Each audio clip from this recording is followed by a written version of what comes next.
your words were written down improperly, there would be no way to access that wallet ever again because your words were incorrect. So that's why we have to keep your hardware wallet safe and your seed phrases safe. Because if you lose one or the other, well, then, you know, if you lost your 12 words, if you still have access to it, if you lose your Jade and the words are written down properly, then you can recover your wallet.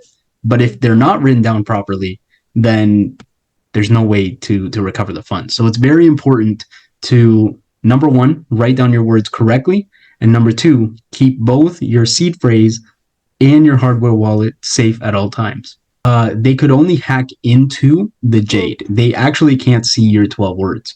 But like we just saw, you didn't have to input your 12 words to move funds. All you needed was the Jade pin into the Jade. So again, like if I lost my phone and someone figured out my pin, they can access my full phone, everything that I have on it, right? And it's possible. But they might not have my Facebook password. They might not have my Gmail password. They might not have all of these things. But as soon as they get into my phone, then they can mess around and do a lot of stuff. So that's why it's important to keep your PIN also safe, right? You would never share your phone PIN with anyone. Why would you share your hardware wallet PIN with anyone? Because, again, duplicate words can happen, right? It's all a matter of randomness, right? So if we look at the world, nature is very random, but it could be the case that, two stones on a beach are exactly the same, right beside each other, right?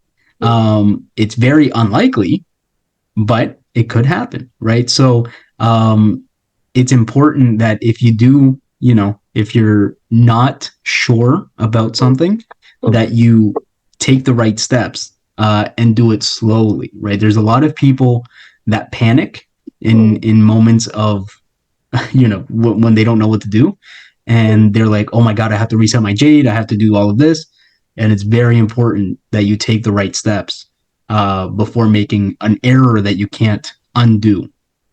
Yeah. And this is, this is where we get into problems, or what used to be a problem in Bitcoin, with inheritance planning, right? Passing along your Bitcoin or allowing someone else to take control of your Bitcoin when you're not there anymore.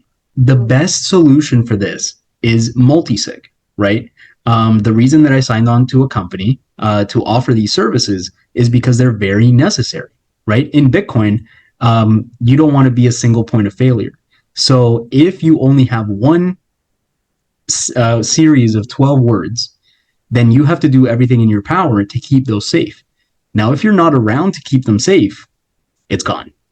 The way that we do it at the collaborative custody level is you have a company and they have a key, and you can have another key with another company, but you can go and take your third key and give it to a lawyer, right? And the lawyer can write it into your will. Here are the 12 words, blah, blah, blah. But they don't know the other two keys. So upon your death, what would happen? It would be much faster than waiting years for a safety deposit box to open up, because your lawyer would know, okay, I have to contact this company to get the key to then disperse the funds to whoever it needs to go, right? It would be just like an estate settlement process, like normal.